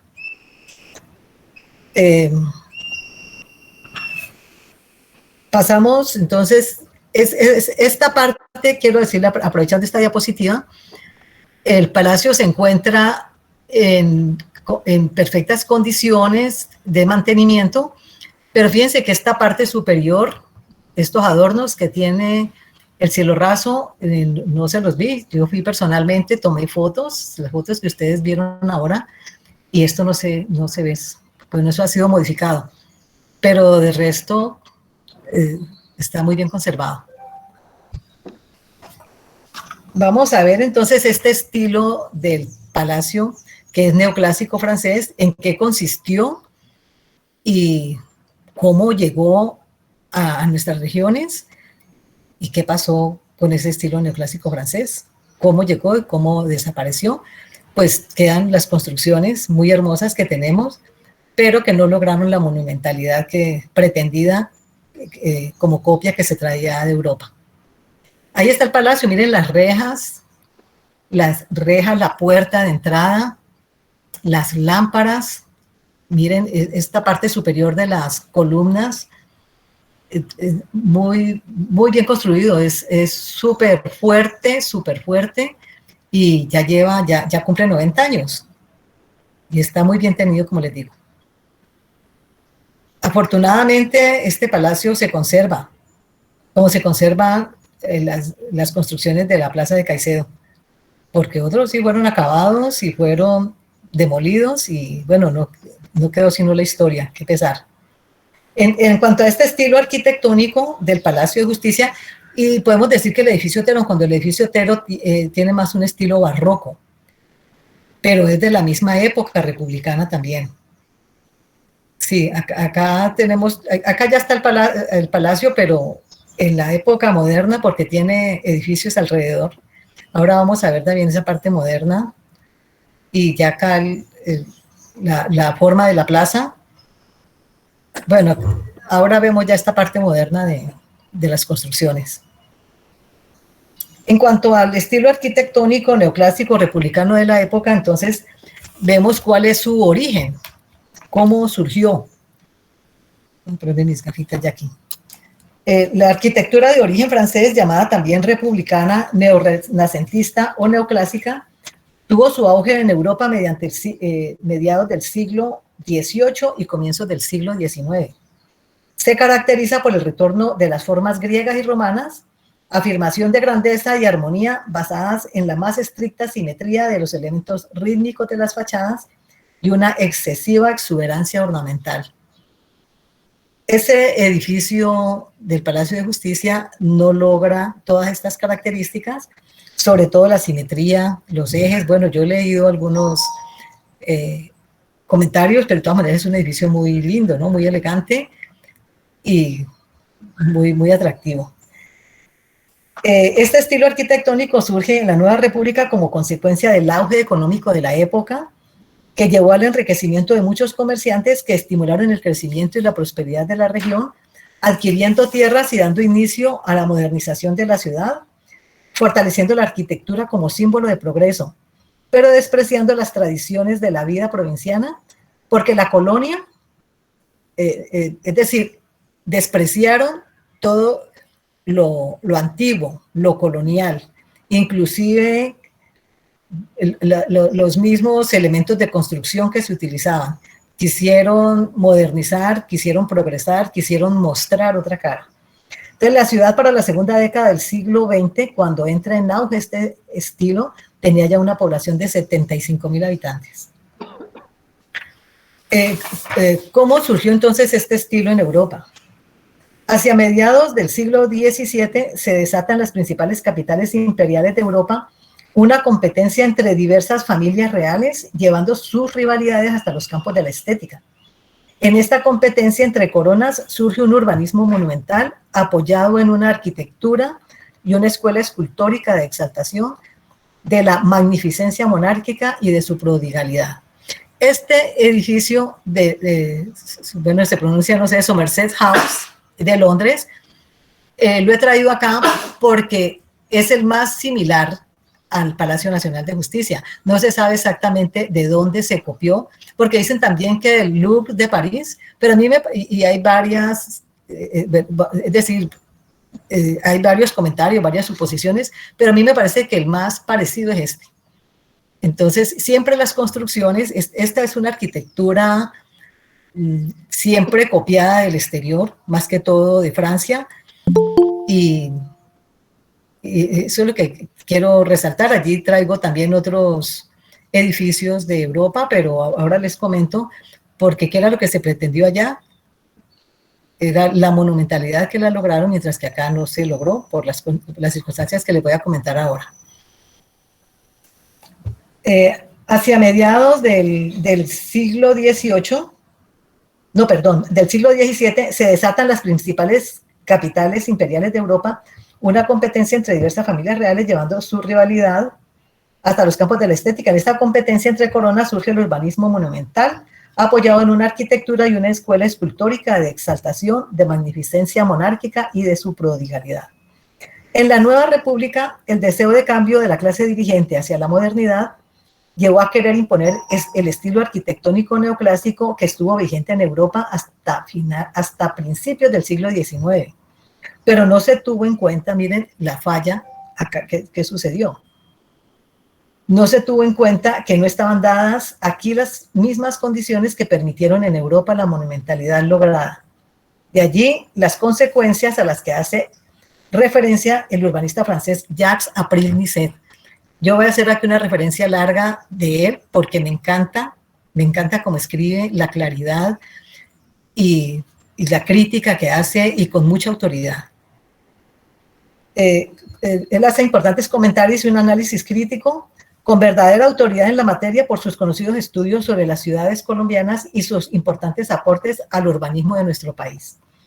Este urbanista llegó a Colombia en la década de 1960 en una misión técnica de cooperación del gobierno francés que tenía como propósito colaborar en la formulación de planes directores de diferentes ciudades y apoyar la formación del Departamento de Urbanismo en la Facultad de Artes de la Universidad Nacional de Colombia. Se radicó en Colombia hasta su muerte en 2014, o sea, más de 50 años. De allí que sus trabajos faciliten el entendimiento de asuntos vitales nuestros, como los procesos de urbanización, estudios regionales e historia urbana, la relación espacio-historia urbana, diversas formas de la especialidad y las formas socioespaciales. En su libro La ciudad colombiana, siglo XIX y siglo XX, talleres gráficos de Santa Fe, del Banco Popular, Santa Fe de Bogotá, 1992, en su capítulo cuarto, denominado Arquitectura y Danza de los Millones, Jacques April se refiere a este estilo arquitectónico neoclásico en Europa, caracterizado por la magnificencia y monumentalidad, y lo que se logró en nuestro país en un importante análisis crítico que les he venido comentando. Miren lo que él dice sobre por qué aquí en Colombia no se logró y qué se hizo acá en estos momentos. Una primera condición para lograr la monumentalidad radica en la amplia perspectiva libre que lo antecede, y para lograr su máxima especialidad exige una visión distante, la cual requiere una gran extensión del espacio libre. El edificio busca su magnificencia en su longitud más que en su altura. Pero en Colombia ni la retícula ni la Plaza Mayor ofrecen el espacio, la relación de distancias y las perspectivas que podrían producir la espectacularidad y monumentalidad de la arquitectura neoclásica europea de los siglos XVII y XVIII, de tal manera que ni en la ciudad clásica colombiana ni en la sociedad existen las condiciones requeridas para lograr la monumentalidad. Entonces, por no atreverse a destruir la retícula aldeana del siglo XVI, la ciudad indiana de Colombia se condenó a un neoclásico raquítico, apresado en un urbanismo con dimensiones pueblerinas, un edificio achicado para caber en un lote de 20 por 40 sobre una calle de 10 varas. Ni la retícula permitía por la estrechez de sus dimensiones, ni la sociedad solicitaba por sus limitadas aspiraciones y su falta de tradición. La arquitectura monumental no había habido aquí una tradición de arquitectura monumental. Se saltaría luego, durante la danza de los millones, de la modestia al gigantismo, sin haber pasado por la monumentalidad arquitectónica y urbanística. Encerrado en la cuadrícula y apresado por 3 de sus costados en la división predial del neoclásico andino, se torna simulacro y caricatura raquítica. Concentra masivamente su expresividad en el único costado libre y visible desde el espacio público, la fachada. Es decir, se le dio realce, trascendencia, la importancia fue la fachada. No importó el interior, no importó el estilo de la construcción. Sí, es una de las críticas. Considera como consecuencia el autor que en este trasplante neoclásico Colombia enfrenta contradicciones espaciales y plásticas insuperables que quedarían sin resolver. Los arquitectos italianos y franceses que fueron contratados tenían que observar las dimensiones de la plaza antes de modelar las proporciones justas para los edificios construidos, como el Capitolio, la Alcaldía de Bogotá o el Club del Comercio en Bucaramanga, únicos logros que se pueden citar. Este nuevo estilo surge y asciende para luego declinar y desaparecer. Surge tímidamente a finales del siglo XIX. Aquí, pues, en Colombia, surgió a finales del siglo XIX, comienzos del siglo XX, cuando ya en Europa hacía un siglo que ya prácticamente había desaparecido, había terminado ya. Surge tímidamente a finales del siglo XIX y va desapareciendo hacia los años 1940-1945, con un breve periodo de auge entre 1915 y 1945. No, perdón, entre 1915 y 1935, coincidiendo con el apogeo de esta renovación arquitectónica y esplendor de la producción neoclásica, con el incremento de las exportaciones de café y con el exceso de derroche de la época denominada la danza de los millones. ¿Por qué razón se dio este periodo, este auge de la construcción? Se debe a varias condiciones. Una de ellas, la demanda social de un sector ascendente o adinerado que para distinguirse estaba dispuesto a cortar con el pasado, manifestando abiertamente su rechazo a las formas tradicionales y su desprecio por los materiales nativos. Busca afirmar su poder y crear nuevos valores. Los técnicos que dominan nuevos métodos, otra de las condiciones fue esta. Los técnicos que dominan nuevos métodos, que eran los ingenieros y arquitectos, casi siempre extranjeros, fueron complacientes con los contratantes. Y tercera fue la facilidad para importar materiales básicos necesarios para este tipo de arquitectura. Estas condiciones se reúnen en determinado lugar y poco a poco en algunos lugares es favorecida. Este estilo republicano, dice el autor que les menciono, Jacques Sapir, dice: este estilo republicano o estilo francés renacentista o neoclásico en la mayoría de los casos no será más que un despilfarro decorativo, una máscara híbrida hecha con injertos burdos, un simulacro de arquitectura para antiguos pobres y descalzos que ya consiguieron dinero, una casta que surgió como un hongo de un día para otro, sin pasado ni profundas raíces culturales históricas, no podía dar más de lo que tenía, dinero. Este sector no solo pudo engendrar más que un simulacro superficial, resultó una arquitectura en boga tan efímera como epidérmica. Hasta allí las palabras de él. Tradicionalmente la arquitectura residencial colonial presentaba una fachada modesta y sin ningún lujo, ¿no? La arquitectura que ellos criticaban y que quisieron abandonar.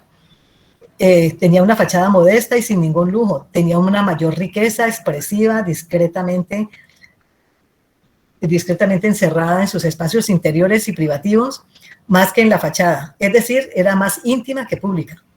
Muy diferente es el cambio que se obtuvo con la megalomanía de los consumidores colombianos del neoclásico. Acá luego la construcción, esa construcción proyecta más su expresividad decorativa hacia la calle, no en busca de unidad y armonía, pero sí efectos de asombro y exhibición de dinero. Se obtuvo la casa de fachada, que yo creo que todos han escuchado hablar de las casas de fachada en esa época, sobre todo las personas mayores. Uno escuchaba a los papás en los barrios, por ejemplo, la casa de fachada, fue muy conocida. Después de esta trayectoria temporal viene un notorio mestizaje estilístico, acompañado además de empobrecimiento formal, perdiéndose poco a poco los rasgos esenciales que caracterizan el estilo original, y finalmente viene la decadencia, tornándose en producto muy ecléctico. Ya no presenta rasgos que lo relacionen con el neoclásico europeo. Podemos mirar en las diapositivas los edificios europeos que se construyeron en esa época, que son siglo XVII, siglo XVIII, hasta comienzos del siglo XIX. Miren la monumentalidad, miren lo que se logró allá, muy diferente. Aquí se logró algo que nos pareció espectacular, pero no era exactamente el estilo que se copió. Miren esta belleza, y sobre todo la extensión, el espacio, la simetría, bueno, todas estas características que pueden observar más que todos los arquitectos. Miren esta belleza también. Entonces, esa es la arquitectura neoclásica francesa de Europa, que tuvo mucho auge, y como ustedes ven, hubo 2 siglos, y en comparación acá con la nuestra, que también la vemos muy linda, a mí me parece, yo la admiro y rico el recuerdo que tenemos, pero pues no es exactamente lo que se copió. Sí, sí puede afirmarse la validez general. Sí puede afirmarse la validez general en algunas ciudades donde el estilo tuvo desarrollo exitoso y notable continuidad temporal. Por ejemplo, aquí en Cali, en Bogotá, en Barranquilla, en las principales ciudades, Bucaramanga, Buga, Medellín, Manizales, se logró, bueno, pues donde más se logró, porque del resto del país, en las ciudades más pequeñas, no se logró. Y luego vamos a ver qué pasó con las casas de fachada, qué pasó con ese estilo, cómo se fue, bueno, se fue empobreciendo, o lo empobrecieron. Sí, entonces tenemos que ese parque a la francesa, por ejemplo, que se quiso hacer acá también en Cali, vienen luego edificios comerciales en el anillo pericentral y en las principales vías de la ciudad, como también unas pocas residencias suntuarias en barrios exclusivos. Por allí también hay en las diapositivas una casa del barrio Granada que muestra también cómo esta es exactamente una casa quinta en el barrio Granada en 1940, ya estaba, esta fotografía es de 1940, pero ese muestra un estilo neoclásico de esa época. Esta es una casa, pues no se busca la monumentalidad ni nada, pero sí la fachada, ¿no? El maquillaje, lo externo, y lo que quería mostrar, mostrar la apariencia, el poder económico, eso es lo que se pretendía mostrar. En el interior no tenía tanta importancia, los interiores podían ser como quisieran, estrechos o incómodos o como fuera, pero lo que importaba en esos momentos, en esa época, era mostrar la fachada, mostrar el poder económico, mostrar la economía, pues. Posteriormente enchapan las fachadas de casas antiguas utilizando la expresión de casa de fachada, refiriéndose a la remodelación sencilla pero externa en barrios de clase media, y finalmente llegan hasta las zonas residenciales populares. Se habla de construcciones o artesanos vulgarizadores del neoclásico francés. Ya se habla entonces después de constructores o artesanos vulgarizadores del neoclásico francés, que se dedicaron durante muchos años a la técnica ornamental de maquillaje frontal, conocidas en esa época y recordadas aún como las casas de fachada. Esto ya se logró después en los sectores más populares, clase media. El trabajo consistía en pegar sobre una fachada construida en bareque, adobe o tapia, un nuevo frente en ladrillo, disimulando este con un revoque en cemento, sobre el cual se decoraba abundantemente, tomando como modelo el catálogo neoclásico, moldeado en madera y yeso, y terminaban pintando la fachada con pinturas químicas también extranjeras. Sí, también con los nuevos edificios públicos administrativos, los gobernantes pretendieron mostrar a los empresarios e inversionistas extranjeros una imagen diferente del país, una imagen progresista y moderna, un Estado civilizado. Asimismo, la oligarquía local, como grupo social adinerado pero inculto, se preocupa solo por sus apariencias y deleites, pero no por construir museos, bibliotecas o universidades. Bueno, aquí yo hago un comentario muy personal y una pregunta para los arquitectos y, bueno, para todos los ciudadanos. Es que lo que yo observo con esto, dice, este derroche de la danza de los millones que muestra una clase social interesada solo en su disfrute y en mostrar poder con el dinero logrado, sin que le importe alcanzar o avanzar en una ideología o cultura que incorpore algún espíritu ideológico, que busque identidad, que deje huella, que haga historia y que sea orgullo para sus descendientes. Recuerda la arquitectura de la época del narcotráfico de Cali, construcciones suntuosas, lujosas y extravagantes, donde importa solo el derroche y el despilfarro, sin que dejen nada cultural para la posteridad ni para la descendencia.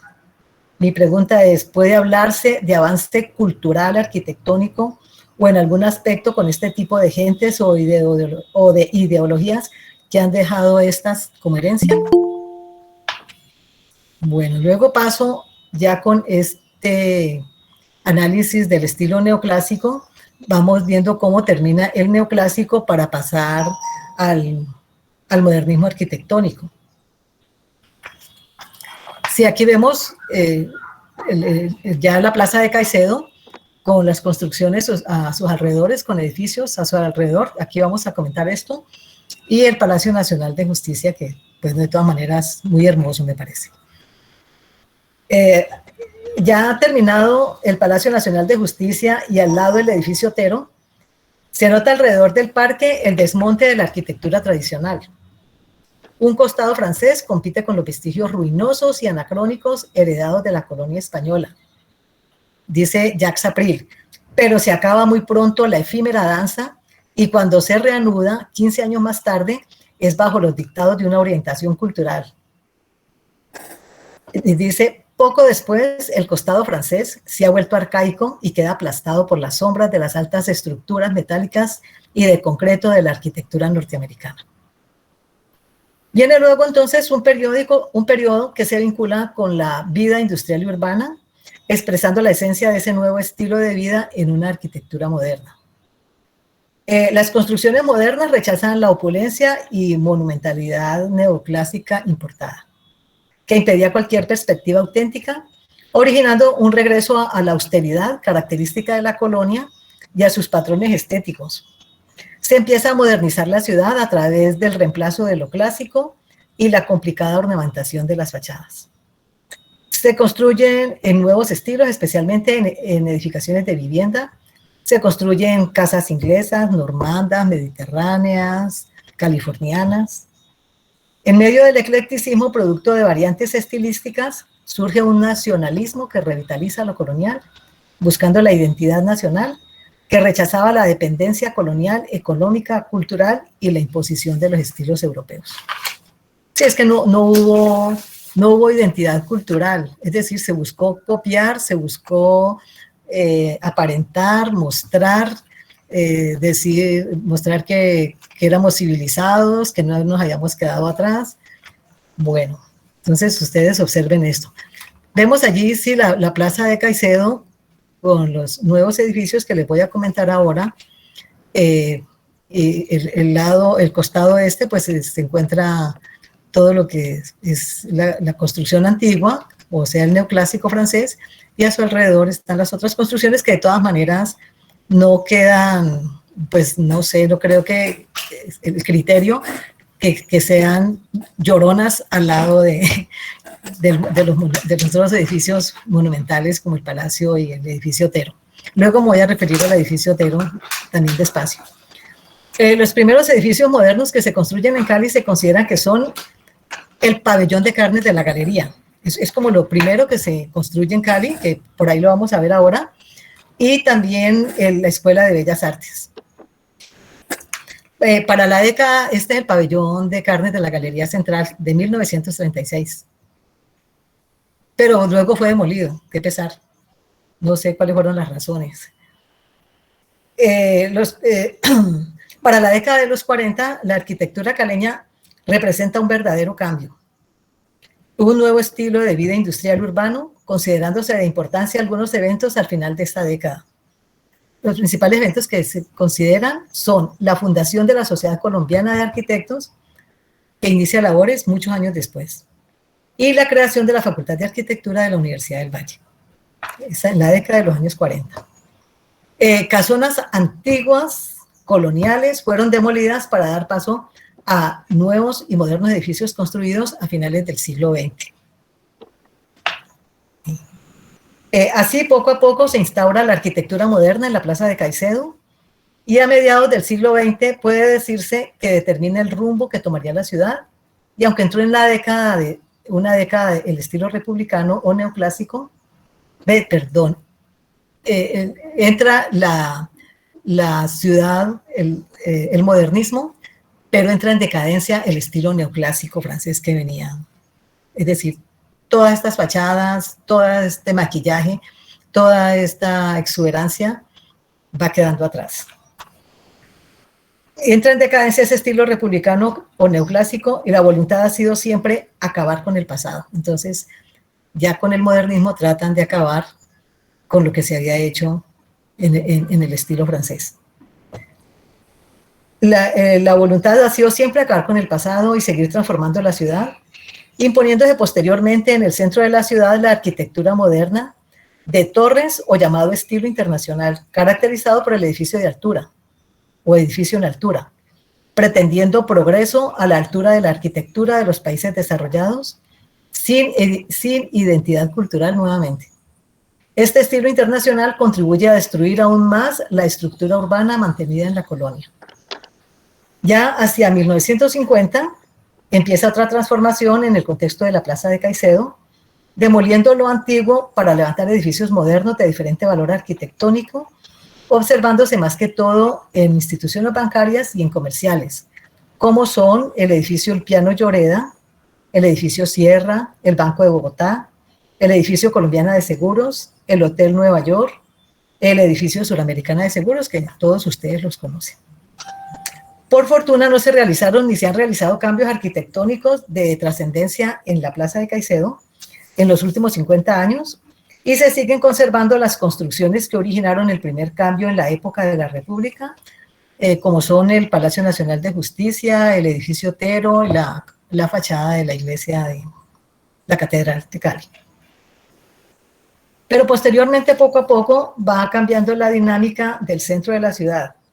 Las familias prestigiosas que allí vivían y que eran las que prestaban atención y cuidado al lugar, se desplazan hacia los nuevos barrios residenciales que surgieron, como Granada, San Fernando, El Peñón, además de que se van descentralizando actividades gubernamentales, obligando a los ciudadanos a trasladar sus diligencias a otros lugares, y así van quedando espacios para otras prácticas sociales, lo cual causa desarraigo en la ciudadanía caleña, perdiendo identidad del lugar, ya que después empieza a verse como lugar inseguro que no desea no desea visitarse, o solo se transita por él por necesidad.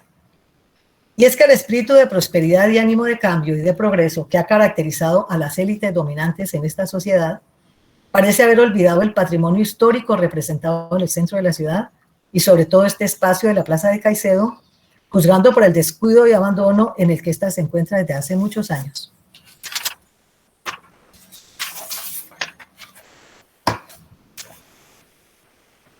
Antes de traer acá una nota ciudadana que nos muestra la realidad de la Plaza de Caicedo en este momento, las condiciones en que se encuentra, quisiera mirar las otras, por favor, las otras diapositivas, donde, como de 1950, donde está la gobernación del Valle del Cauca, que también fue demolida para hacer el nuevo edificio. Miren, será la gobernación en 1950, y aquí hay un dibujo muy bien que lo saqué de una exposición, donde se muestra cómo fue demolida, y luego el edificio moderno que se levantó de la gobernación del Valle del Cauca. Bueno, muchas gracias. Entonces, continúo acá con la nota ciudadana, que quiero leerles en qué condiciones se encuentra la Plaza de Caicedo en la ciudad de Cali. Dice, esta nota la saqué Las Dos Orillas, un portal de internet, tiene fecha agosto 30 de 2021 y permite conocer un triste pero real retrato de lo que hoy es la Plaza de Caicedo. Titula La Plaza de Caicedo, un prostíbulo a cielo abierto. La emblemática Plaza de Caicedo, la plaza que en otro tiempo fue sitio obligado de encuentro de la calenidad, la plaza que se encuentra enmarcada dentro de la retícula urbana compuesta por las calles 11 y 12, entre carreras cuarta y quinta, inesperadamente mutó a ser un prostíbulo a cielo abierto. Este insigne espacio urbano se ha conservado en eso.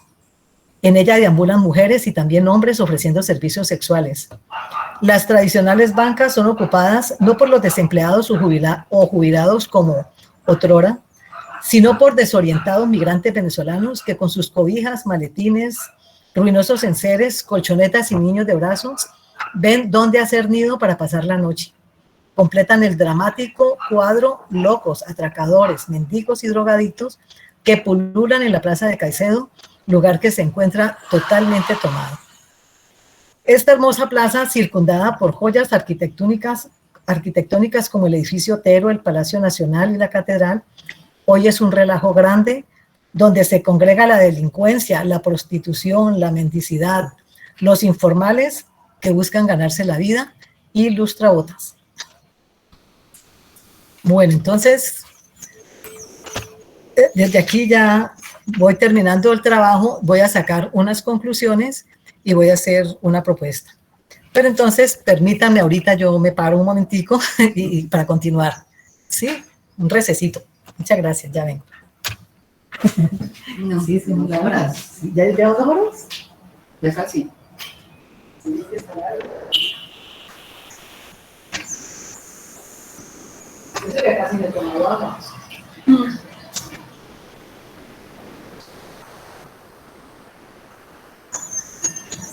No te das cuenta ya de que ¿No apagaste el micrófono?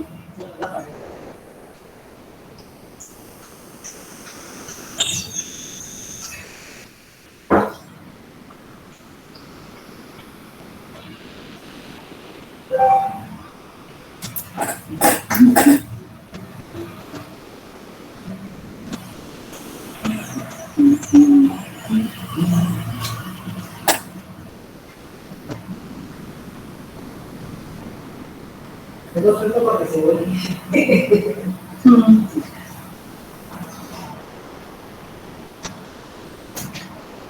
Y te preparamos el rato de la espalda.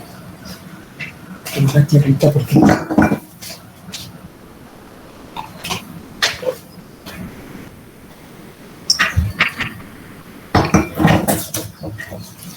Bueno, ya regresé. Me dejé la gafas en el otro lado, como estas. Entonces, bueno, yo no les he hablado del edificio Otero. El edificio Otero, me faltan las fotografías, las diapositivas del edificio Otero. Resulta que yo no lo tenía programado, pero en la visita que hice al Palacio Nacional de Justicia hace poco, hace unos 10 días, que tomamos unas fotos y pedí autorización al presidente del Tribunal Superior y el presidente tiene la oficina en el edificio Otero, segundo piso.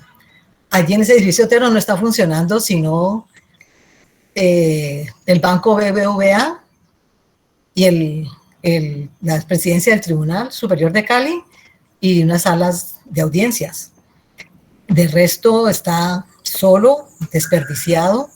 En el segundo piso está el tribunal. En el primer piso hay una entrada muy estrechita, muy feíta. Hay las gradas que conducen al segundo piso y luego el tercero y cuarto piso desocupado y bueno, prácticamente abandonado. Allí se ve, miren, esta es la sala de audiencias del Tribunal Superior de Cali. Allí está un despacho de la presidencia del tribunal y luego vemos los otros pisos. Y miren este piso que está solo, el cielo raso, en malas condiciones, pero aquí por lo menos se ven las columnas Se conserva el estilo del edificio, se conserva la parte antigua. Sin embargo, vi en otro piso, no sé por qué, no tengo esa fotografía, en donde la parte arquitectónica de las columnas, esa parte bonita, la parte superior, es cubierta por el cielo raso. Y todo eso está solo, está abandonado. Me dicen que el segundo piso, donde está el tribunal, lo cedieron porque está en extinción de dominio. Entonces, por esa razón lo tiene el tribunal y ese segundo piso está bien conservado, está bien protegido. Entonces, miren esto para los comentarios que podemos hacer sobre ese edificio que ha tenido también tanta historia. Este edificio, a pesar de que no es del todo neoclásico, porque lo que le dicen los que conocen es que tiene mucho barroco, es muy barroco, pero fue construido en la época, también en el boom de la construcción, en 1922 y fue terminado en 1926. O sea que cuando terminó el edificio Otero, empezaba el Palacio Nacional de Justicia, que empezó en 1900, la construcción en 1926. Este edificio surgió y dice Jacques April que es realmente el comentario que se hace de personas comerciantes que fueron los que tuvieron esa capacidad económica por la bonanza, por todas las circunstancias que los favorecieron. Entonces lograron conseguir plata y compraron lotes de terreno y construyeron. Entonces este es el caso de Emiliano Otero. Él era empleado de mostrador de un almacén de allí mismo de la Plaza de Caicedo. Era un almacén de telas importadas, era de un italiano, y el señor Emilio Otero, pues muy hábil, él vivía allí mismo, allí se ocupaba del almacén, pero luego ascendió a gerente. Fue muy hábil y en uno de esos viajes que hizo a Europa, él había comprado inicialmente una casa allí mismo en la Plaza de Caicedo, una casa vieja, en el baño, sí. Había comprado una casa allí en el barrio, en la misma Plaza de Caicedo, perdón, y esa casa vieja fue donde él construyó, era esquinera, y allí fue donde hizo construir, pero primero él, en uno de esos viajes a Europa, él queda encantado de un edificio que no sé exactamente de dónde lo copió, trajo su fotografía, traían sus postales, y entonces llega acá a Cali y busca a los ingenieros, a los que estaban construyendo o que habían diseñado el teatro municipal, y busca que le hagan a él, es decir, con su postal, las fotografías que él traía, que le diseñaran ese edificio. Así es como él logra, y una persona que era comerciante, que era de clase media, que era una persona sin mayor cultura, era un vendedor de mostrador, entonces logra este edificio que luego que es patrimonio histórico también, es muy lindo, y él se lo propuso, y eso fue lo que él le dijo a los constructores, que quería que fuera el más bello, el más elegante, el más especial, y que fuera el primero. Allí están los avisos. Primero allí funcionó un hotel, por ahí está el nombre, no recuerdo, y bueno, entonces ese es el fiel retrato de lo que fue el estilo neoclásico en la época republicana, que nos corrobora lo que hemos dicho, cómo surgió y qué se logró. Entonces, yo traigo unas conclusiones. Yo les digo, unas conclusiones aquí para que y hacer al mismo tiempo una propuesta para que ustedes pues me colaboren en esto. Es desde la Plaza de Caicedo donde se muestran los cambios o evolución urbanística que tuvo el centro de Cali desde su nacimiento, partiendo desde la plaza en la aldea colonial, de acuerdo con la influencia histórico-social que ha recibido a través del tiempo. Aunque se desconoce por la mayoría de los ciudadanos su importancia y su valor histórico, así como el de edificios de la época como el Palacio Nacional de Justicia y el edificio Otero, que son patrimonio cultural, pero debido al poco interés que se ha prestado a este centro histórico, sin veeduría permanente, pareciendo haber caído en el olvido por la inacción de los entes gubernamentales frente al abandono en el que se encuentra este parque, permitiendo la degradación social que afecta al mismo tiempo otros edificios por el entorno social en que se encuentran. De tanta importancia histórica, el centro de la ciudad, y concretamente para este estudio, la Plaza de Caicedo, núcleo simbólico y político, además de ser punto de convergencia del urbanismo, no puede seguir siendo un espacio olvidado y menos un espacio degradado, como muestra de la situación social de la ciudad y del país. Si bien se reconoce que el crecimiento irreversible e incontenible de la ciudad exige a las autoridades gubernamentales enfrentarse a las crecientes y más complejas demandas de la población urbana, no debe olvidarse el deber que tienen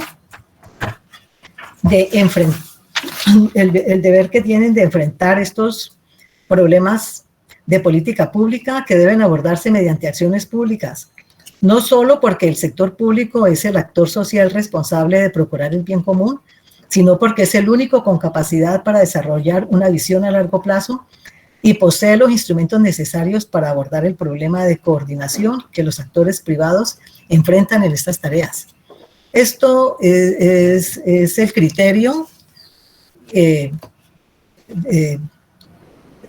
decir, de un libro que tengo que es promovido por el BID, el Banco Interamericano de Desarrollo, y estas son las propuestas, trae unas propuestas y es lo que se dice, se llama volver al centro. La inacción de las autoridades gubernamentales frente al deterioro y abandono de estas áreas patrimoniales ha traído graves costos sociales como son violencia callejera, tráfico de drogas, prostitución, impunidad, etc. Si el objetivo del urbanismo es mejorar la vida colectiva con acciones políticas, ambientales y sociales, estudiando el crecimiento y funcionamiento de las ciudades, lo cual se logra con adecuada planificación, y si desde la misma Plaza de Caicedo, donde se perpetúa la ciudad a través de su imagen, se observa el decaimiento social actual, donde convergen todo tipo de problemas como reflejo de lo que sucede en el resto de la ciudad, cabe preguntarse si en efecto el urbanismo ha cumplido o está cumpliendo su objetivo. ¿Cumplen los entes gubernamentales de planeación estos objetivos? El Centro Histórico de Cali, como el conjunto de centros históricos del país, es una muestra,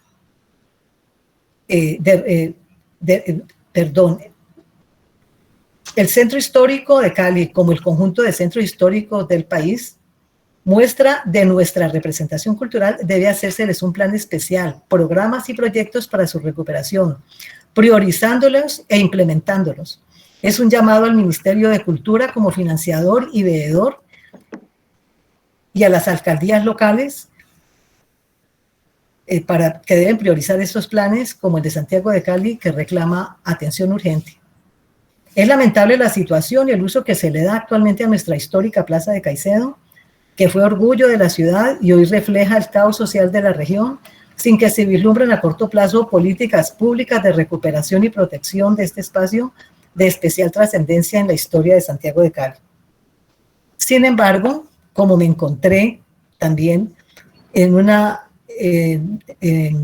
página de la Alcaldía de Cali, me llamó la atención lo que allí dice, sobre todo que se involucra a la Academia de Historia, entonces por eso también quiero aprovechar para hacer desde allí una propuesta.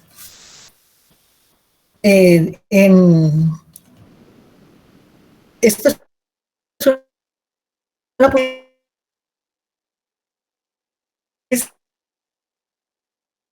desde enero, que la Alcaldía de Cali viene trabajando en un proyecto para reivindicar la historia de la Plaza de Caicedo y dignificar el lugar, por lo que organismos de la alcaldía de Jorge Iván Ospina están articulando acciones para hacerlo posible. Entre comillas, dice, se trabajan ejes como el social, de infraestructura, ambiental, cultural, turístico y educativo. El eje prioritario será el social, debido a que en ese sector deambulan entre 150 y 170 mujeres trabajadoras sexuales, entre 100 y 110 vendedores ambulantes y un sinnúmero de habitantes de la calle, mientras que para la reparación ambiental es necesario empradizar los islotes, recuperar los jardines y hacer un trabajo fitosanitario con las palmas, sin dejar de lado la iluminación, adoquinamiento del entorno, también la intervención de la calle Real y la semipeatonalización de la calle Cuarta y Quinta. Entonces, Aquí dice el subsecretario de Cultura del Valle del Cauca. Aquí lo tengo, perdón un momentico. Dice, el subsecretario de Patrimonio de la Secretaría de Cultura, Leonardo Medina, manifestó que sobre la Plaza de Caicedo se está trabajando con comerciantes del sector, miembros de la Academia de Historia, la Sociedad de Mejoras Públicas y Fuerzas Vivas de la ciudad para convertir este ícono en el centro histórico que representa con un plan de manejo y protección, recuperando zonas públicas, vías y fachadas aledañas. Entonces yo quería preguntarle al arquitecto Víctor Martínez, que está con nosotros, no sé si se haya retirado o está aquí presente, si realmente esos proyectos existen, porque yo le he escuchado a él hablar y él está muy relacionado con la alcaldía y con esta secretaría. Entonces, luego ahora comentamos esto y yo quiero aprovechar para que si esto es cierto o no es cierto, de todas maneras aprovechemos que nos están involucrando como academia para que en un comité, como se ha querido conformar, que hemos venido hablando de esto desde hace días a raíz de la destrucción del patrimonio arquitectónico que se ha observado, para que conformemos un grupo y para que presionemos a la Secretaría de Cultura, presionemos a la alcaldía, bueno, a la gobernación, a los entes que correspondan, para que permitan que la academia intervenga y, bueno, que haga presión y que logremos estos objetivos.